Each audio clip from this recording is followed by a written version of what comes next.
SSC phase 11 2023 के SSC TCS 2022 and 2023 static GK important question series में आगे बढ़ते हैं और temple and miscellaneous types questions को कवर करते हैं। तो ये रहा फर्स्ट क्वेश्चन। पहला क्वेश्चन है कंदरिया महादेव मंदिर। कंदरिया महादेव मंदिर में निम्नलिखित में से कंदरिया महादेव मंदिर में अनुष्ठान पूजा का स्थापना जहाँ केवल राजा और उनके परिवार के लोग और पुजारी एकत्रित होते हैं, गर्भगृह कहते हैं इसे। तो जहाँ राजा उनके परिवार के लोग उपस्थित होते हैं अनुष्ठान पूजा में, तो उस प्लेस को कंदरिया महादेव मंदिर में है वो गर्भगृह कहते हैं। Question number first. Second question, निम्नलिखित में से कौन सी मंदिर स्थापत्य शैली का विकास हिमालय से विंध्य से के बीच हुआ है? निम्नलिखित में से कौन सी मंदिर स्थापत्य शैली का विकास हिमालय से विंध्य के बीच हुआ है? तो ये नागर शैली की मंदिर का स्थापत्य विकास हिमालय से विंध्य के बीच में हुआ है। यूनेस्को 2002 में विश्व धरोहर स्थल बनाया गया बौद्ध गया और महाबोधि मंदिर को। यूनेस्को के विश्व धरोहर स्थल में बौद्ध गया और महाबोधि मंदिर परिसर को लिया गया है, जो कि बिहार में है।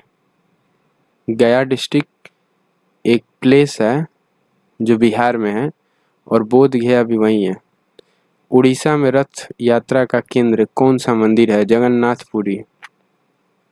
और जगन्नाथ जो है वो विष्णु देव हैं, तो जगन्नाथ की रथ यात्रा होती है पूरी उड़ीसा में। तो ये क्वेश्चन हो गया कि उड़ीसा में रथ यात्रा का केंद्र कौन सा मंदिर है? तो जगन्नाथपुरी मंदिर। मीनाक्षी मंदिर जो कि मदुरई में स्थित है किस नदी के तट पर है? तो वैगई नदी के तट पर है। ये मीनाक्षी मंदिर मदुरई किस स्टेट में है? तो मदुरई तमिलनाडु के है। मदुरई तमिलनाडु में और ये वैगई नदी के तट पर है मीनाक्षी मंदिर। निम्नलिखित में से कौन से मंदिर के निर्माणकर्ताओं ने अपने समय के मंदिरों में सबसे ऊंचे शिखर के ऊपर 90 टन पत्थर रखवाने के लिए 4 किलोमीटर लंबी ढाल का निर्माण कराया? राजराजेश्वर मंदिर है जिसमें 90 टन पत्थरों का रखवाने के लिए 4 किलोमीटर लंबी ढाल का निर्माण कराया गया था। और राजराजेश्वर मंदिर तमिलनाडु में है। तमिलनाडु, वहाँ पे राजराजेश्वर मंदिर है और ये मंदिर चोल शासकों के द्वारा बनाया गया था। राजराजेश्वर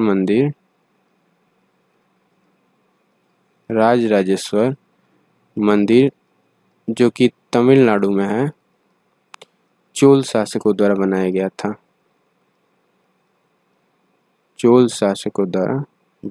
था। ठीक है। नेक्स्ट क्वेश्चन, मंदिर वास्तुकला का द्रविड़ शैली में विमान आमतौर पर किस आकार का होता है? तो मंदिर वास्तुकला का द्रविड़ शैली में विमान आमतौर पे पिरामिडी आकार का होता है। अगला क्वेश्चन, तंजौर में राजराजेश्वर मंदिर किस हिंदू देवता को समर्पित है? तो राजराजेश्वर मंदिर जिसका जिक्र अभी हुआ था कि तमिलनाडु में है ये और तंजौर में है ये। त से तमिलनाडु और त से तंजौर। राजराजेश्वर मंदिर तमिलनाडु के तंजौर में है और यहाँ पे शिव भगवान है, शंकर भगवान है, इनके लिए ये मंदिर बनाया गया है। अगला क्वेश्चन, नागर और द्रविड़ जो है मंदिरों की दो शैलियाँ हैं, एक नागर शैली होती है, एक द्रविड़ शैली होती है।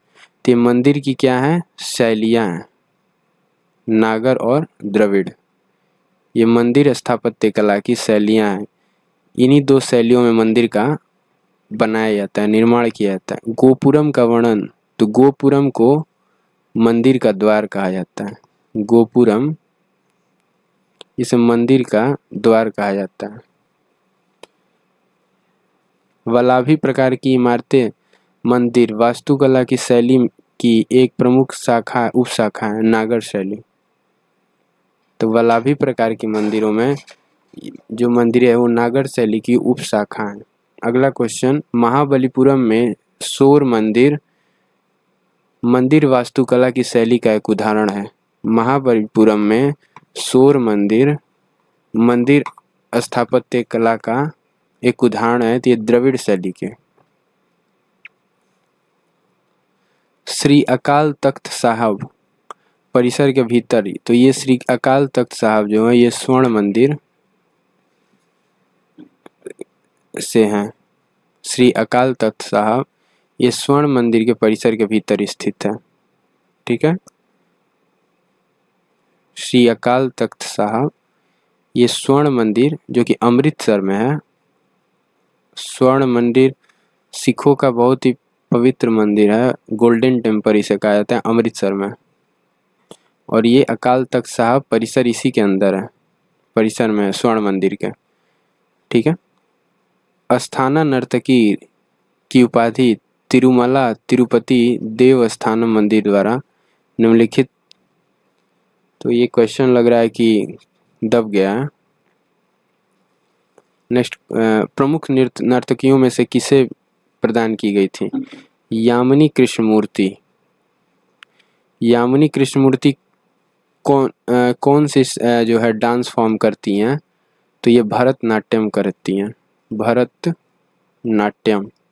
ये डांस फॉर्म में मैंने डिस्कस कराया हुआ था और बहुत बार यामिनी कृष्णमूर्ति से क्वेश्चन भी आया है। और ये पद्म विभूषण से सम्मानित हैं, सेकंड हाईएस्ट अवार्ड इन्हें सम्मानित किया गया है यामिनी कृष्णमूर्ति को। ब्रह्मपुरेश्वर मंदिर ये तमिलनाडु में है। बहुत ही स्टैंडर्ड वन लाइनर क्वेश्चन है कि ब्रह्मपुरेश्वर मंदिर भारत के किस प्रांत में है? तो ये तमिलनाडु प्रांत में है। खजुराहो नागर शैली पर बनाया गया है।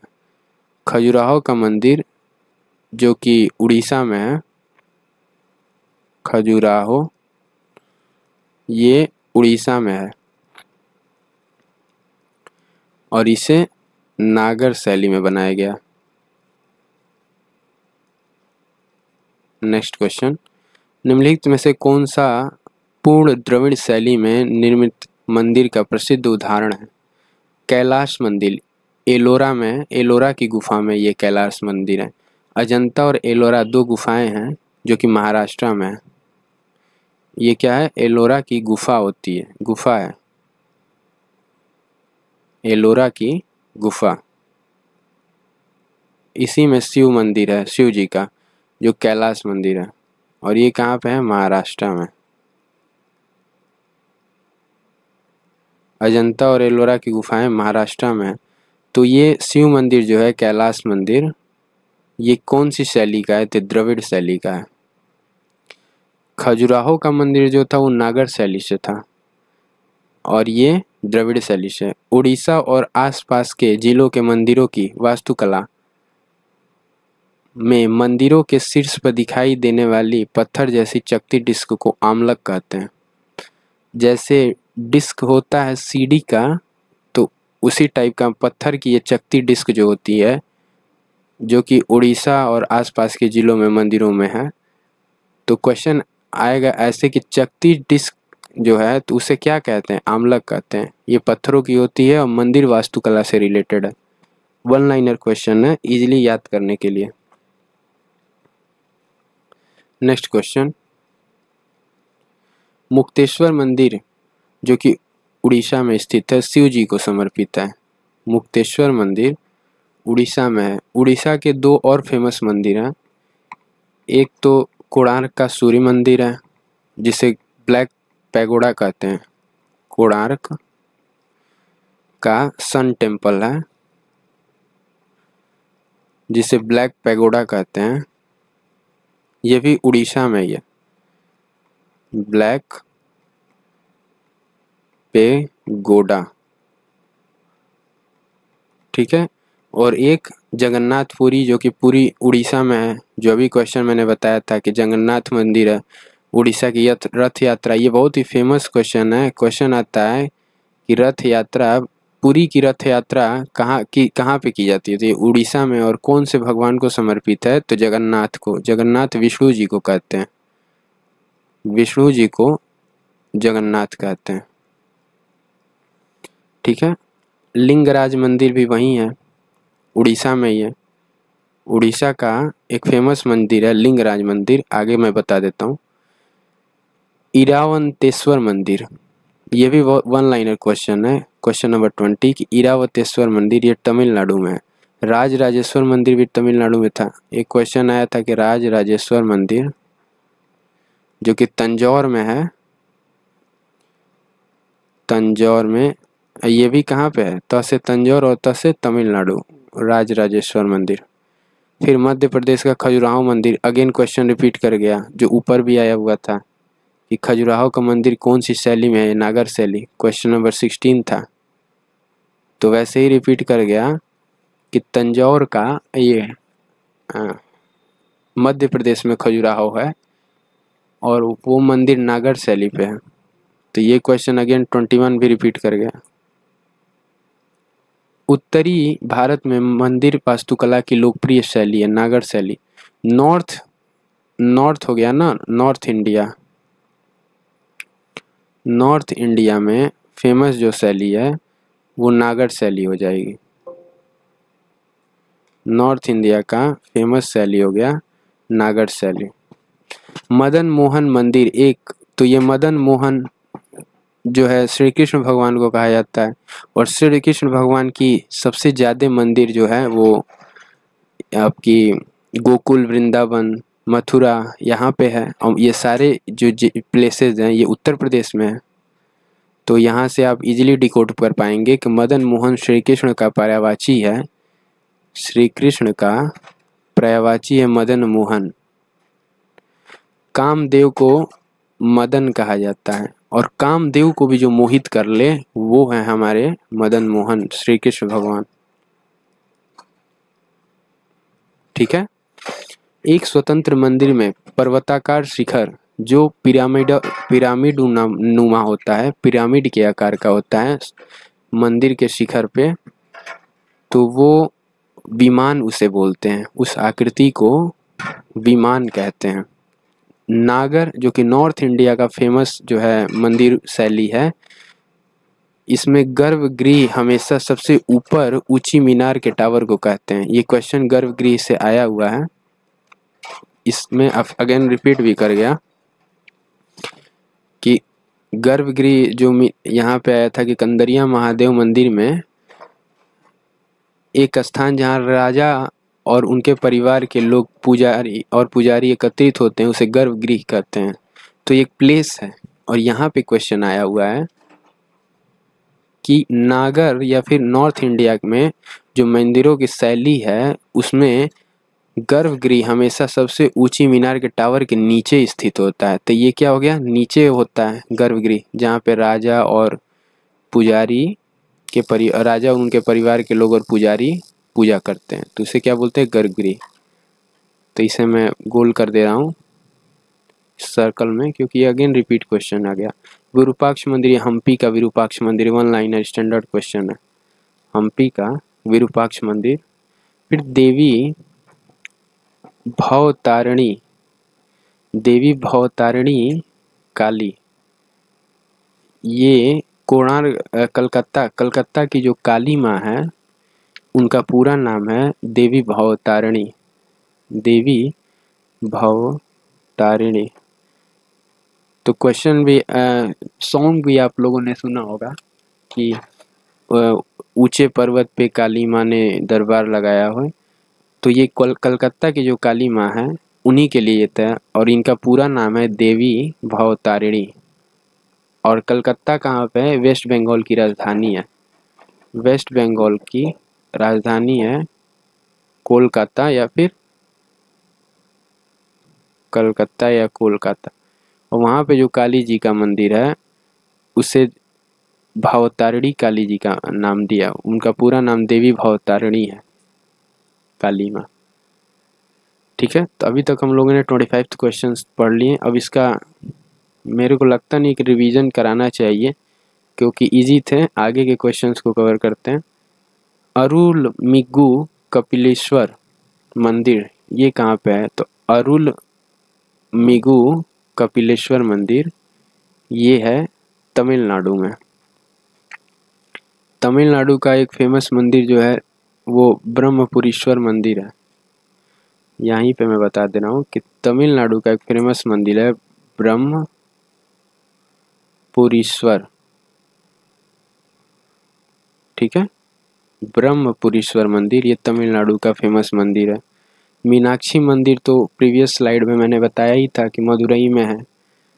ठीक है, और राजराजेश्वर मंदिर जो कि तंजौर में था और तमिलनाडु ही प्रांत में है, वो भी मंदिर था। आगे बढ़ते हैं। दक्षिण भारत में मंदिर स्थापत्य कला ने चोल शासकों के अंतर्गत उनके उत्कर्ष को प्राप्त किया था। तो साउथ में जो चोल शासक थे उनका हमेशा मंदिर बनाने में बहुत महत्वपूर्ण योगदान रहा। राजा राज चोल ये बहुत ही फेमस शासक थे, जो चोल साम्राज्य के महानतम शासक थे। राजा राज चोल।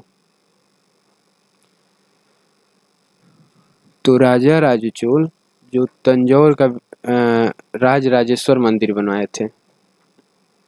तंजौर में है, तमिलनाडु में तंजौर का। ठीक है, यहाँ तमिलनाडु लिख दे रहा हूँ मैं।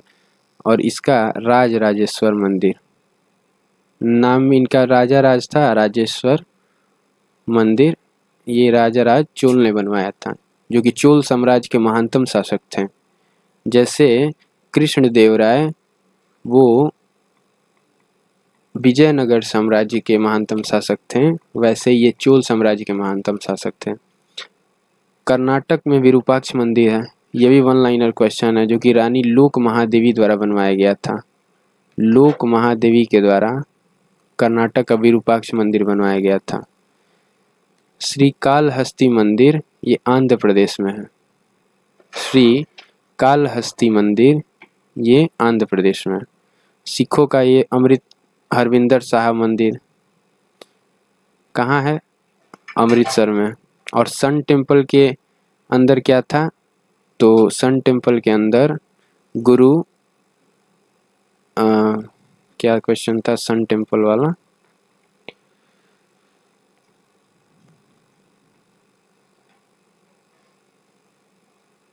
तो ये क्वेश्चन आपका यहाँ पे था सन टेम्पल वाला। श्री अकाल तख्त साहब ये स्वर्ण गोल्डन टेम्पल वाला था। सन टेम्पल नहीं, गोल्डन टेम्पल। श्री अकाल तख्त साहब ये स्वर्ण मंदिर में स्थित है। वैसे ही यहाँ पे जो क्वेश्चन था कि सिखों का जो तीर्थ स्थल हरमिंदर साहब है ये कहाँ स्थित है? अमृतसर में। कर्नाटक में वल्लारी मंदिर कर्नाटक का जो विरूपाक्ष मंदिर है वो वल्लारी डिस्ट्रिक्ट में है।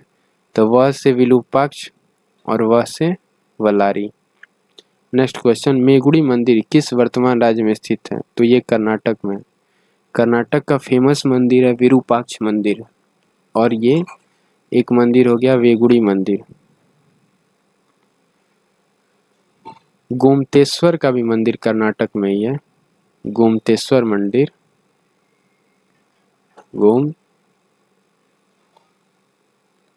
मंदिर ये भी कर्नाटक में ही है। एलोरा के गुफाओं में कितने मठ और मंदिर हैं? तो ये 34 एलोरा की गुफाओं में 34 मठ और मंदिर हैं। भारत में निम्नलिखित में से किस पड़ोसी देश में प्रसिद्ध कटास राज मंदिर है? कटास राज मंदिर परिसर है जिसमें कई धर्मों के मंदिर हैं, तो ये पाकिस्तान में है। तो अपने पाकिस्तान में कटास राज मंदिर परिसर है जिसमें कई धर्मों के मंदिर स्थित हैं। हरविंदर साहब अगेन रिपीट क्वेश्चन कर गया। अमृतसर होयसलेश्वर मंदिर, जैसे गोमतेश्वर मंदिर था जो कि कर्नाटक रीजन का था, और एक विरूपाक्ष मंदिर था जो भी वो भी कर्नाटक प्रांत में ही था। होयसलेश्वर मंदिर ये भी कर्नाटक में ही है, होयसलेश्वर मंदिर।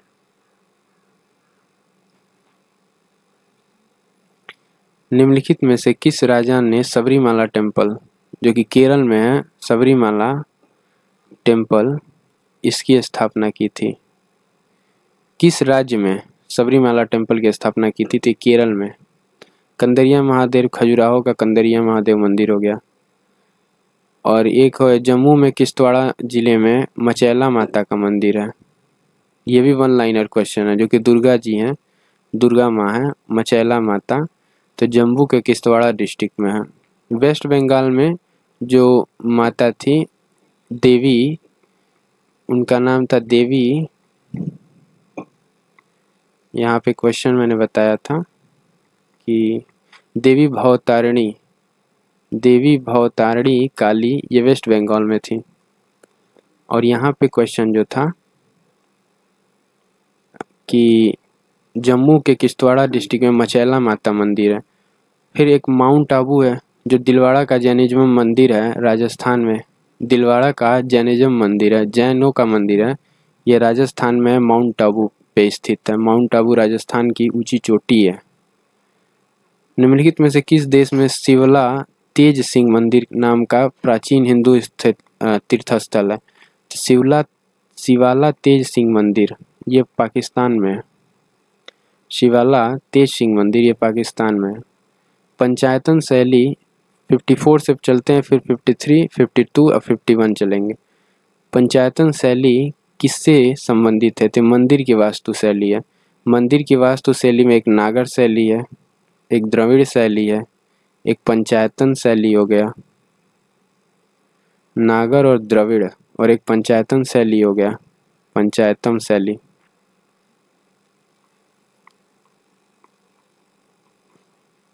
खजुराहो का जो मंदिर है वो पंचायतन शैली पे ही बना हुआ है।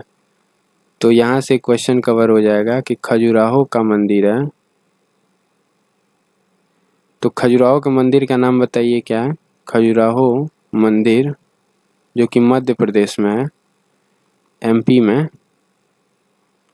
ये पंचायतम शैली से ही बना हुआ है। ठीक है, अगला क्वेश्चन। बृहदेश्वर मंदिर, तंजौर का बृहदेश्वर मंदिर जो कि तमिलनाडु रीजन में है, ये 8वीं शताब्दी में बनवाया गया था।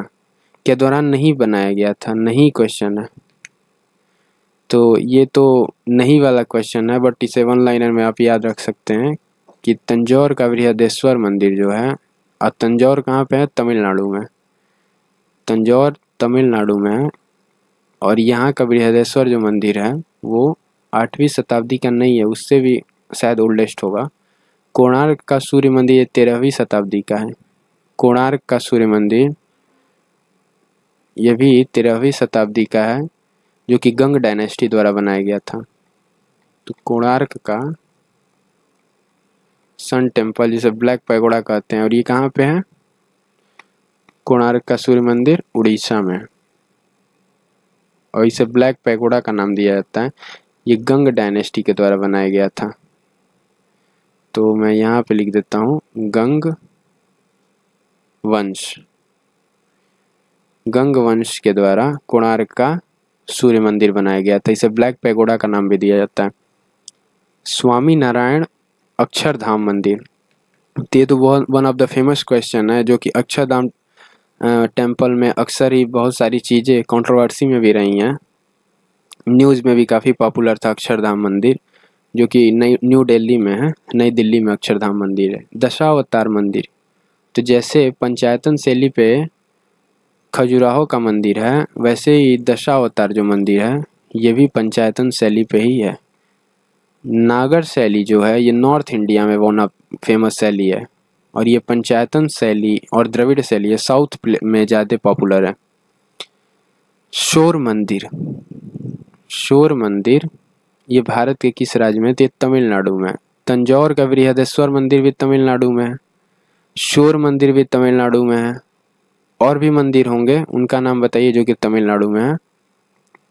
तो राज राजेश्वर मंदिर वो भी तमिलनाडु है। कॉन्सेप्ट स्लाइड में मैं तमिलनाडु, तेलंगाना, आंध्र प्रदेश, ठीक है, इन सारे के अच्छे अच्छे क्वेश्चंस जो कि आए हुए हैं स्लाइड्स में उसे मैं एक जगह कर दूंगा। तो ये हो गया कंदरिया महादेव मंदिर का है। कंदरिया मंजूनाथ मंदिर है ये, ठीक है, जो भगवान शिव को समर्पित है मंगलुरु में। तो मंजूनाथ मंदिर कंदरिया कादरी मंजूनाथ मंदिर जो कि शिव को संबंधित है, ये मंगलुरु में। नरसिंह देव ने कोणार्क का सूर्य मंदिर बनाया था, नरसिंह देव फर्स्ट, जो कि उड़ीसा में है कोणार्क का सूर्य मंदिर, जिसे ब्लैक पैगोडा कहा जाता है। और ये बनाया था नरसिंह देव फर्स्ट, जो कि किस डायनेस्टी से थे? तो ये गंग डायनेस्टी से थे, गंग वंश से। नरसिंह देव फर्स्ट गंग वंश से थे और इन्होंने उड़ीसा में कोणार्क का सन टेम्पल बनाया था, जिसे ब्लैक पैगोडा कहा जाता है, ठीक है। कुछ क्वेश्चंस थे, मैं यहाँ पे भी कॉन्सेप्ट स्लाइड बना के कवर करा देता हूँ, फिर आगे बढ़ते हैं। तो एक क्वेश्चन था, तेलंगाना का जो रमप्पा मंदिर था वो था कि तेलंगाना का मंदिर का नाम है रमप्पा मंदिर, ठीक है।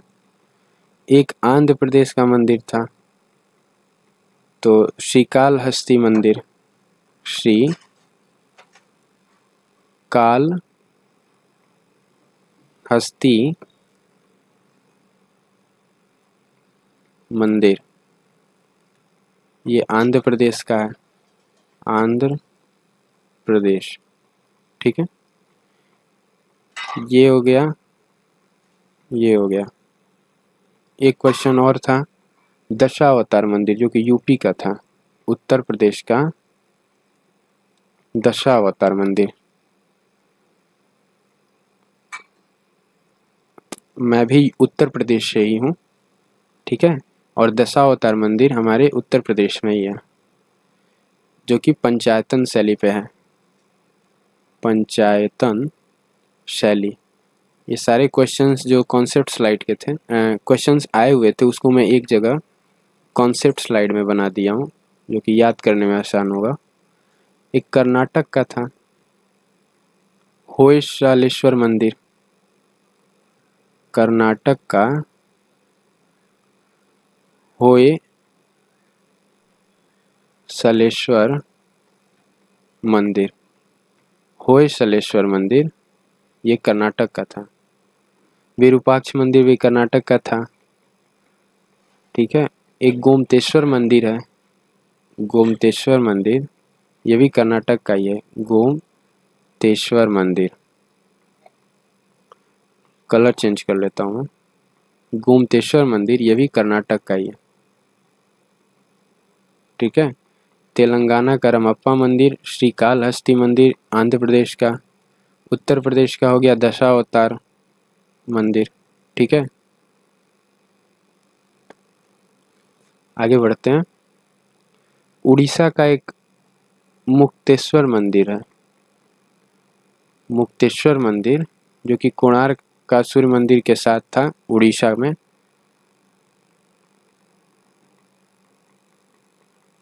मुक्तेश्वर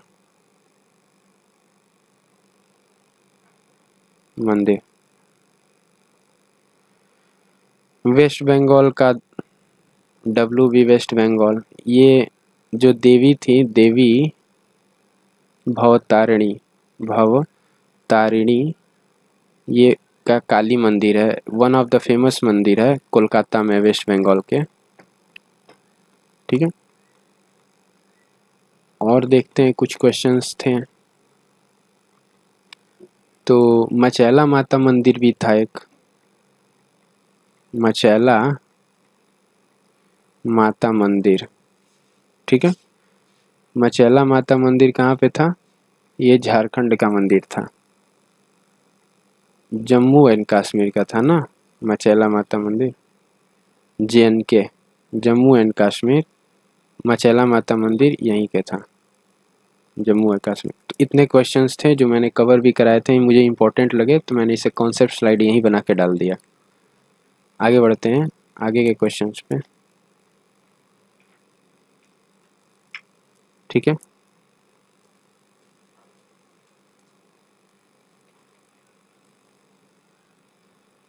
तो ये क्वेश्चन आया था कि भारत में वायुदूत क्या हो गया, एयरलाइन की स्थापना 1981 में हुई थी। भारत में वायुदूत एयरलाइन की स्थापना 1981 में हुई थी। प्रणब मुखर्जी निम्नलिखित राष्ट्रपतियों में से कौन योजना आयोग के अध्यक्ष थे? तो योजना आयोग का एक और भी नाम है, उसका नाम बताइएगा। और उसके उपाध्यक्ष थे प्रणब मुखर्जी। ये मुझे लग रहा है कि मिसलेनियस टाइप में था स्टैटिक का, और यहाँ पे आ गया है टेम्पल्स में। हाँ, मैंने टेम्पल्स यहाँ तक कवर करा दिए। अब ये मिसलेनियस जीके के क्वेश्चंस हैं, तो यहाँ तक टेम्पल्स कंप्लीट हो गए। ये मिसलेनियस के क्वेश्चंस हो गए, स्टैटिक जीके के मिसलेनियस टाइप क्वेश्चंस। अंतर्राष्ट्रीय हिंसा कब मनाया जाता है? तो अंतर्राष्ट्रीय हिंसा दिवस ये 2 अक्टूबर को मनाया जाता है। गांधी जी की जयंती थी 2 अक्टूबर, उसी दिन अंतर्राष्ट्रीय हिंसा दिवस मनाया जाता है। 2 अक्टूबर को और किसकी जयंती है, इसका नाम बताइएगा, ठीक है। और योजना आयोग का और नाम क्या है? तो इसका तो नाम एक नीति आयोग भी, पहले नीति आयोग था, अब 2015 में इसका नाम बदल के योजना आयोग कर दिया गया है, ठीक है। तो ऐसा करते इसे मैं कॉन्सेप्ट स्लाइड में लेता हूँ।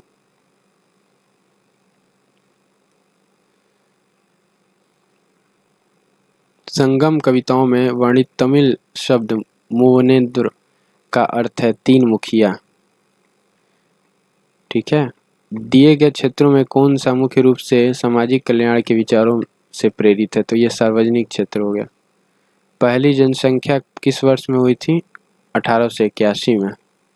सेंट पीटर्सबर्ग से व्लादिवोस्टॉक को जोड़ने वाली ट्रांस साइबेरियन रेलवेज ये मॉस्को में स्थित है। सेंट पीटर्सबर्ग ये मॉस्को में स्थित है। तो मॉस्को से व्लादिवोस्टॉक तक जाने वाली नदी है रेलवेज है ट्रांस साइबेरियन रेलवे, और ये दुनिया का सबसे बड़ा रेलवेज है, रेलवे मार्ग है। AIBA मुक्केबाजी जूनियर लड़कियों की प्रतियोगिता में, लड़कों और लड़कियों की प्रतियोगिता में मुकाबलों में प्रत्येक राउंड में कितने मिनट होते हैं? 2 मिनट। तो AIBA मुक्केबाजी का एक बॉक्सिंग राउंड है जिसमें जूनियर लड़के और लड़कियों का प्रतियोगिता है, जूनियर बॉयज़ और गर्ल्स पार्टिसिपेट करते हैं, और ये 2-2 मिनट का होता है। पंडित रविशंकर के गुरु का नाम क्या था? तो अलाउद्दीन खान इनके गुरु का नाम था, पंडित रविशंकर के।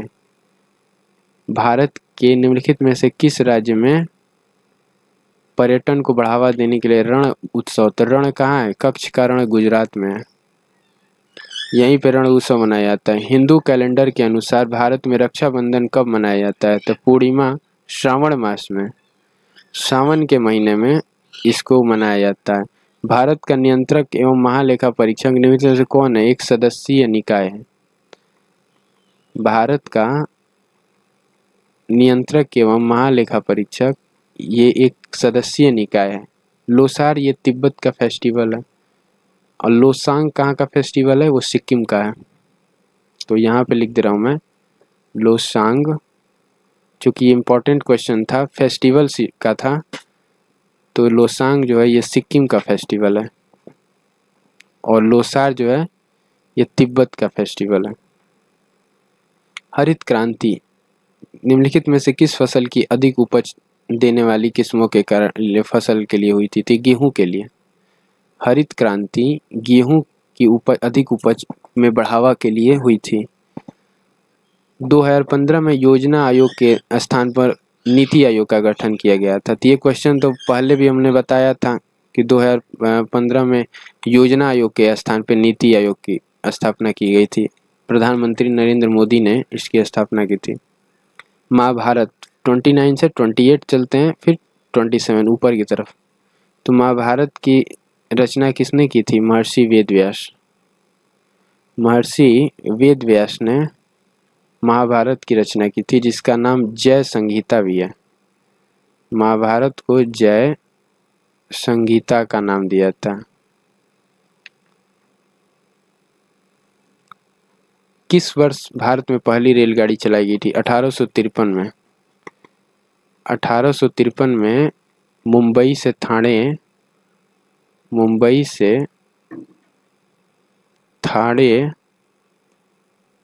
तथा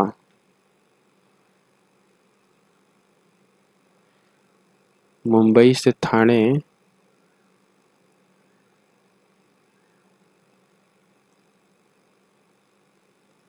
पहली रेल लाइन चलाई गई थी।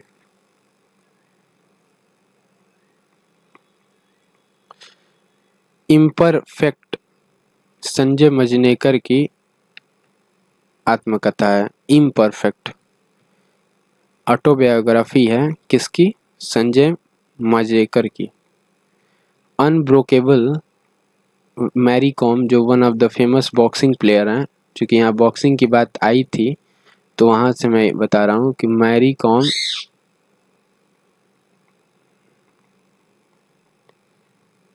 कॉम की बुक का नाम है अनब्रेकेबल।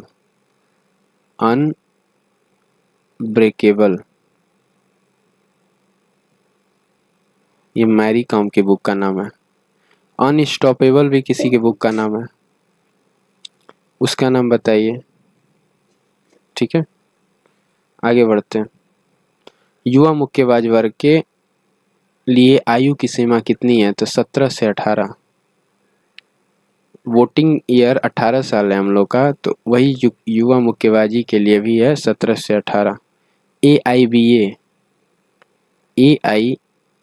मुक्केबाजी प्रतियोगिता में प्रत्येक कितने राउंड के बीच कितने मिनट का विश्राम होता है? तो 2 मिनट का तो राउंड होता है, जो कि हमने अभी क्वेश्चन में कवर किया था। तो राउंड जो है AIBA का वो कितने मिनट का होता है? 2 मिनट का राउंड होता है और 1 मिनट का ब्रेक होता है, विश्राम। तो ये AIBA से था, मुक्केबाजी से रिलेटेड है, बॉक्सिंग से रिलेटेड है AIBA। बृहद संहिता के अनुसार सेंट माउथ परफ्यूम और बाथ पाउडर बनाने की प्रक्रिया को कहते हैं गंधायुक्ति। बृहद संहिता के अनुसार सेंट माउथ परफ्यूम और बाथ पाउडर बनाने की प्रक्रिया को गंधायुक्ति कहते हैं। बृहद संहिता क्या है, इसके बारे में बताइए। स्वतंत्रता दिवस पर भारत के प्रधानमंत्री द्वारा ध्वजारोहण समारोह दिल्ली में निम्नलिखित में से लाल किले पर आयोजित किया जाता है। लाल किले पर आयोजित किया जाता है, ठीक है, प्रधानमंत्री के द्वारा इंडिपेंडेंस डे पर ध्वजारोहण। धुआंधार जलप्रपात ये नर्मदा नदी के तट पे है। धुआंधार जलप्रपात ये नर्मदा नदी के उसमें तट पे है। किस नदी निम्नलिखित में से किस नदी में धुआंधार जलप्रपात है? नर्मदा नदी में। नर्मदा कहाँ है? मध्य प्रदेश में। नर्मदा ये मध्य प्रदेश में है। और एक था चुलिया जलप्रपात।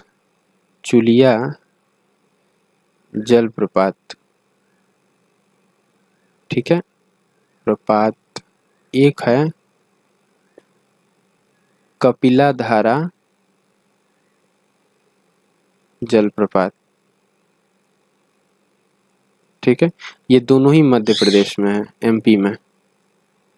चुलिया जलप्रपात और धारा जलप्रपात ये मध्य प्रदेश में, और दोनों किस नदी के तट पर हैं? नर्मदा नदी के तट पर। तो धुआंधार भी वही हो गया, चुलिया हो गया, ठीक है, और कपिला हो गया। ये तीनों नर्मदा नदी के तट पे हैं। तो ये 21 नंबर क्वेश्चन बहुत ही कॉन्सेप्चुअल क्वेश्चन था, जहाँ से 3 क्वेश्चंस मिल गए। एक चुलिया जलप्रपात जो कि मध्य प्रदेश में, कपिला धारा जलप्रपात, और एक धुआंधार जलप्रपात। ये तीनों ही जलप्रपात नर्मदा नदी के तट पे हैं। भारत में राष्ट्रीय समुद्र विज्ञान national institute of oceanography of India, इसका मुख्यालय गोवा में है।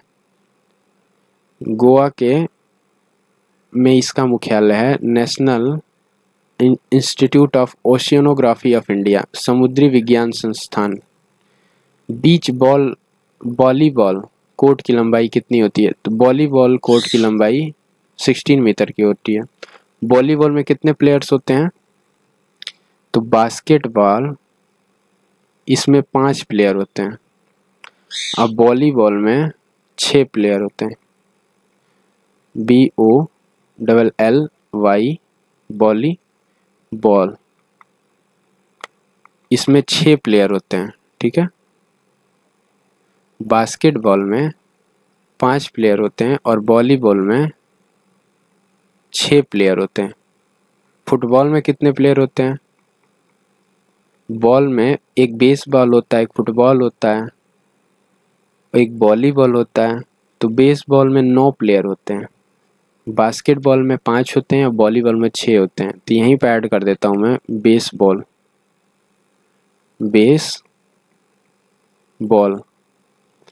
तो बॉल से जितने भी क्वेश्चंस थे, चाहे वो फुटबॉल हो, बेसबॉल हो और हॉकी हो, तो ये हो गया बेसबॉल जिसमें 9 प्लेयर्स होते हैं। फुटबॉल की जहाँ तक बात थी तो ये HCF से है, हॉकी, क्रिकेट और फुटबॉल। इसका भी ट्रिक मैंने बनाया है, हॉकी। अब स्लाइड तो है नहीं, अगेन मैं बता दूंगा। जैसे आप लोग याद रखिए कि HCF हॉकी, क्रिकेट और फुटबॉल, इन तीनों में 11 प्लेयर्स होते हैं। ये भी इसी में हो गया कि हॉकी, क्रिकेट और फुटबॉल, इसमें 11 प्लेयर्स हो गए। निम्नलिखित में से कौन सा पद कवि हरिशेन के पास नहीं था? तो नागर श्रेष्ठी एक पद था जो कवि हरिशेन की बुक का नाम बताइए। और प्रयाग प्रशस्ति इनकी one of the famous book थी हरिशेन की, प्रयाग प्रशस्ति।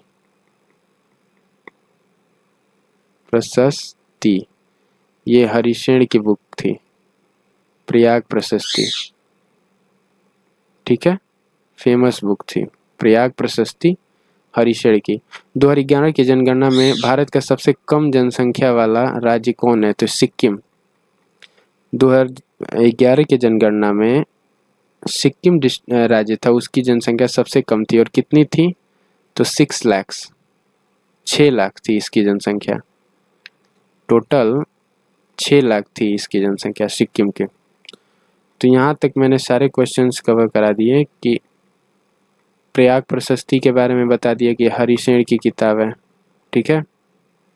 6 लाख थी सिक्किम की। और ये मिसलेनियस टाइप के क्वेश्चंस थे, तो इनका रिवीजन मैं करा देता हूँ जल्दी क्विकली। 1 बाय 1 एक लाइन बाय लाइन चलेंगे और रिवीजन करते चलेंगे। तो पहला क्वेश्चन ये है, वायुदूत की स्थापना 1981 में हुई थी। वायुदूत एयरलाइन जो है, इसे वायुदूत कहेंगे, उसकी स्थापना 1981 में हुई थी। 2011 की जनगणना में कितनी थी सिक्किम की? तो 6 लाख। भारत में राष्ट्रपतियों में कौन योजना आयोग, जिसका नाम बदल के अब नीति आयोग कर दिया गया है, और किस ईयर में किया गया है? 2015 में। तो योजना आयोग का नाम बदल के नीति आयोग कर दिया गया 2015 में। और 2015 में हमारे PM कौन थे? मोदी जी थे, नरेंद्र मोदी। तो उस समय योजना आयोग के उपाध्यक्ष कौन थे? जो राष्ट्रपति थे तो प्रणब मुखर्जी। ये क्वेश्चन था कि हरिशेन की बुक का नाम प्रयाग प्रशस्ति, फेमस बुक थी हरिशेन की प्रयाग प्रशस्ति। और हरिशेन जो है नागर श्रेष्ठी में के पद के कवि नहीं थे। एक हो गया अंतर्राष्ट्रीय हिंसा दिवस, जो कि 2 अक्टूबर को मनाया जाता है, अंतर्राष्ट्रीय हिंसा दिवस। 2 अक्टूबर को एक और फेमस, जैसे 2 अक्टूबर को गांधी जयंती है, लेकिन 2 अक्टूबर को लाल बहादुर शास्त्री का भी जयंती है। तो महात्मा गांधी और लाल बहादुर शास्त्री, इन दोनों का शास्त्रीय जयंती जो है वो 2 अक्टूबर को ही है। ठीक है, फिर बढ़ते हैं संगम। ये तमिलनाडु में 9 वर्ष को पथाडू के रूप में मनाया जाता है। पथाडू तमिलनाडु का 9 वर्ष है। 9 वर्ष से और भी मैं बता दूंगा कॉन्सेप्ट स्लाइड में। जैसे उगादी था, वो आंध्र प्रदेश का 9 वर्ष का महीना 9 वर्ष का रूप में मनाया जाता है उगादी फेस्टिवल को। तो फेस्टिवल में मैंने सारे क्वेश्चंस को कवर कराया था। यहाँ पे उतनी स्लाइड अवेलेबल नहीं है, अदरवाइज मैं इसको भी ऐड कर देता। तमिल शब्द मूवेंदर, मूवेंदर ये तमिल शब्द है जिसका अर्थ है 3 मुखिया। तो मूवेंदर मतलब मुखिया, और तमिल शब्द है तो तमिल में कितने वर्ड हो गया, त से तमिल और त से 3। तो ये हो गया। वॉलीबॉल कोर्ट कितना का होता है, तो वॉलीबॉल 16 मीटर्स का होता है। वॉलीबॉल में कितने प्लेयर्स होते हैं, 6 प्लेयर्स होते हैं। तो 6 प्लेयर होते हैं और 16 मीटर का ये कोर्ट है। 6 में केवल 1 ऐड करना था, तो ये क्वेश्चन डिकोड हो गया कि वॉलीबॉल में कोर्ट की लंबाई कितनी हो गई 16 मीटर, और वॉलीबॉल में प्लेयर कितने हो गए 6। बास्केटबॉल में कितने हैं 5, बेसबॉल में कितने 9, HCF hockey, C for cricket and F for football, इसमें कितने हो गए 11 प्लेयर्स। आगे बढ़ते हैं। दिए गए क्षेत्र में कौन सा प्रमुख रूप से सामाजिक कल्याण के विचारों से प्रेरित है, तो ये सार्वजनिक क्षेत्र।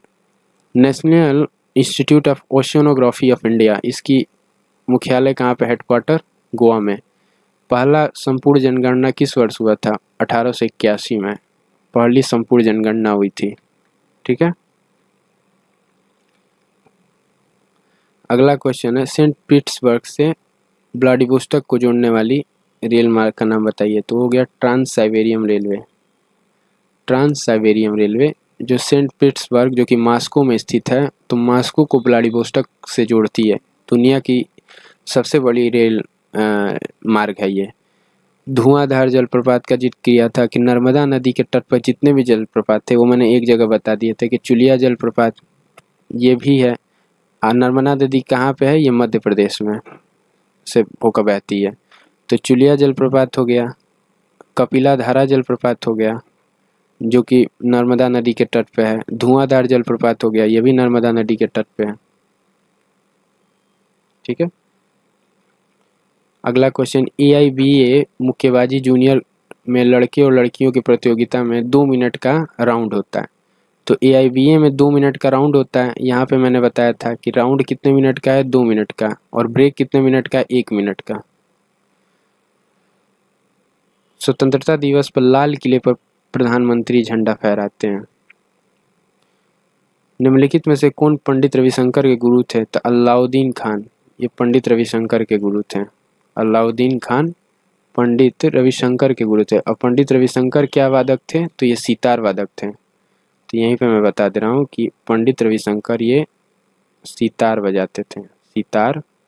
ठीक है, सितार तो समझ में आ रहा होगा, सितार